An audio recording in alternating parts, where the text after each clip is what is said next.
আজকে আমি মটরশুঁটি রান্না করব কাঁচা টমেটো পাকা টমেটো দিয়ে। তো মশলা কষিয়ে এর উপর টমেটো দিয়ে দিলাম, নেড়ে চেড়ে মাছটা এখন দিব, দিয়ে ঝোল দিব। ঝোলটা বলক আসার পর মটরশুঁটি ছেড়ে দিব। তো মাছ দিয়ে দিচ্ছি, তেলাপিয়া মাছ। তেলাপিয়া মাছে কাটা কম, তো সেই জন্য এই মাছটা বেশি খাওয়া পড়ে। তো আমার ঝোলটাও বলক এসে গেছে, মটরশুঁটি দিয়ে দিলাম। এখন কিছুক্ষণ সেদ্ধ হবে, কালারটা সুন্দর আসছে। সবাই দেখে বলবেন কেমন হলো। তো শেষে হয়ে গেলে ধনেপাতা দিয়ে দিব।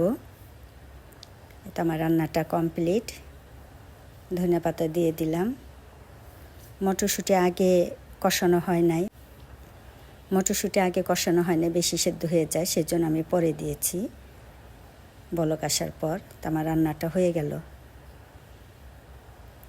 কমপ্লিট। এখন খাওয়ার পালা। খুদা হাফেজ।